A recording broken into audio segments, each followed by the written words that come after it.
average, females have better empathy and males have a stronger interest in systems, whether it's mechanical systems or abstract systems like mathematics. And we are testing whether fetal testosterone is part of the explanation for why, on average, the sexes show differences. Simon Baron-Cohen har derfor undersøgt sammenhængen mellem mængden af testosteron i fostervandet og hvor systematisk et barn tænker. I for eksempel dyreforsøg har det nemlig vist sig, at hunmus og hunrotter, der har været udsat for testosteron i fosterudviklingen, får en maskuliniseret hjerne og opfører sig, som om de var hanner. For eksempel prøver de at parre sig med andre hunner. In animal research, it's possible to manipulate the amount of testosterone and to see a change in behavior and a change in the brain. In humans, it's not ethical to do this, but we expect that the same hormonal influences can affect how somebody thinks, how somebody feels. Simon Baron-Cohen har dog via en omvej fundet en måde at undersøge påvirkningen af testosteron på hjernens måde at tænke på. We've been looking at women who have amniocentesis during pregnancy to measure testosterone in the womb and then waiting for the baby to be born and following up the children to see if there's any relationship between fetal testosterone and how the child develops. Simon Baron-Cohen har målt testosteron i fostervandsprøver fra mere end 100 gravide kvinder. Undersøgelserne var en del af at finde ud af, om der er en sammenhæng mellem autisme og hvor meget testosteron der findes i fostervandet. Der findes nemlig 4 gange så mange autistiske drenge som piger, og det, der kendetegner nogle grupper af autister, er netop en ekstrem evne til at tænke i systemer, som man ser det i filmen Rain Man. Okay, now what do I have left? 2 jacks, 1 8, 1 king, 1 6. 2 aces, 1 10, 1 9, 1 5. 1 5. You are beautiful, man. I Baron-Cohens forsøg blev det allerede fra 24 timer efter børnene var født undersøgt, om de tænkte systematisk.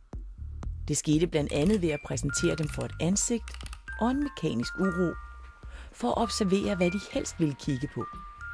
And what we found was that more girls looked for longer at the human face on the first day of life, so 24 hours old, and more boys looked for longer at the mechanical mobile. Forsøget viste, at de nyfødte drenge, der var allermest interesserede i uroer, hvilket tolkes som en systematisk interesse, rent faktisk også var de fostre, der havde dannet mest testosteron. Pigefostre, der danner mere testosteron end andre pigefostre, vil også tænke mere systematisk. Men da drengefostret danner mere testosteron, kan man ifølge Baron-Cohen opfatte den systematiske hjerne som en maskulin hjerne. What we found is that the higher your fetal testosterone, the less eye contact the child makes, the slower their language develops, also the more difficulty they have with empathy, and the stronger their interest in systems. Børnene fra forsøget er blevet fulgt, og i dag, 8 år efter, tyder det stadig på, at børnene med et højere testosteronindhold i fostervandet tænker mere systematisk end dem med et lavere. Den store testosteronproduktion i drengefosteret kan altså være en af forklaringerne på, hvorfor mange mænd tilsyneladende er mere systematisk tænkende end kvinder. So we think that fetal testosterone is having a masculinizing effect on the way the person thinks and ultimately on their structure and the function of the brain. There's plenty of evidence that postnatal experience also influences development. So we shouldn't assume that biology explains everything. But in this debate, it's important to recognize that an interaction between biology and experience may shape how we turn out.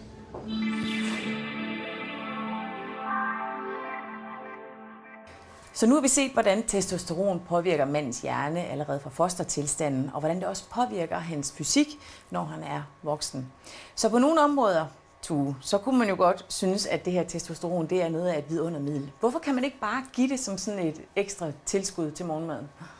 Jamen, der er to sider af den sag. Der allerede nu der arbejder man på at bruge testosteron i behandlingsøje med. Man kunne kalde det velfærdsmedicin, for at løse nogle af de problemer, man ser med nedsat fertilitet og forskellige sygdomme, som man betegner det metaboliske syndrom, der er sukkersyge, hjerte-karsygdom osv., som også er relateret til et lavt niveau af testosteron. Og der vil man selvfølgelig gerne behandle med testosteron, og det vil man gøre til et normalt niveau for den aldersgruppe af mænd.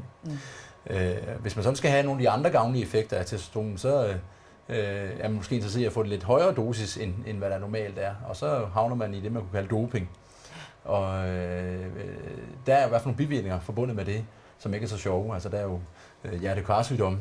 Det pudsige er jo, at jo højere testosteronniveau, jo større chance for hjerte-karsygdom ser du også.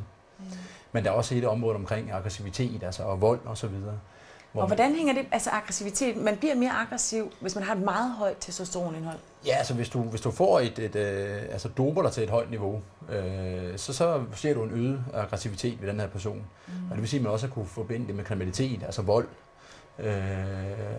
Har man kunne registrere, at steroider har været involveret. Og det er vigtigt at slå fast, at steroider er jo et kemisk kopi af testosteron. Ja. Og så er der jo hele situationen omkring sexlyster og så videre, at man også får et øget niveau af det, hvorimod at gentagende brug af steroider også kan medføre impotens.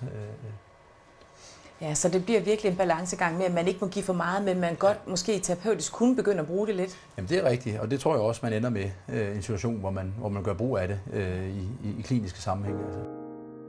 Det handler altså om at finde den rette balance af testosteron gennem hele livet. For lidt giver manglende mandlige fysiske træk, og muligvis en mindre systematisk tænkende hjerne. For meget kan give øget aggressivitet, overdreven sexlyst og muligvis autisme.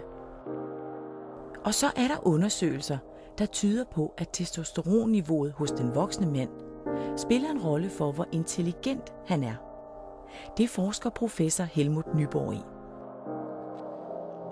Og vil du forklare, hvordan du kom frem til, at der er sådan et omvendt forhold mellem indholdet af testosteron og så hvor intelligent man er? Jo, man tager 3.500 mænd. Så har vi udsat dem for forskellige prøver, svære eller lette prøver. Og det viser sig, at hvis prøverne er lette, så finder vi folk med lav intelligens og høj testosteron. Og jo sværere en opgave bliver, desto lavere er de, der kan løse opgaverne i testosteron, og desto højere er de i intelligens. Der er altså et omvendt forhold imellem testosteron og intelligens. I løbet af udsendelsen her, der har vi jo også set, at testosteron kan give nogle rigtige muskelmænd. Det her, det gør det jo ret svært for os kvinder at finde en mand, som er både stærk og klog. Ja, det har altid været svært for kvinder at finde de rigtige mænd. Men det ser ud som om, at hvis man vil have en mand, man kan tale med, så skal man have en højintelligent mand, men han er måske ikke så testosteronholdig, så det er ikke nogen Latin lover-type. Omvendt kan vi få en mand, som er rimelig muskulært udviklet, men det bliver måske sværere at finde på noget at snakke med ham om. Okay, men hvad er det så for en af de her typer, som vi vil se mest til ud i fremtiden? Det er nok den sidste type, fordi det viser sig, at mænd, som er høje i testosteron, de får også flere børn end de, der er lave, og de får en lavere uddannelse. Men det, at de bliver bedre repræsenteret i næste generation, det betyder, at jorden tilhører dem. Okay, således ser fremtidsperspektivet ud. Det er et meget komplekst emne, det her. Men indtil den 8. uge, der er vi jo altså også alle sammen ens. Så hvis det ikke var for testosteronen, så bliver det nok lidt for ensformigt. Tænker du som en mand eller en kvinde? På vores hjemmeside kan du teste dig selv og finde ud af, hvordan du tænker. Du kan også blogge med eksperten Tue Kvorning. Det hele sker på dr.dk/viden om.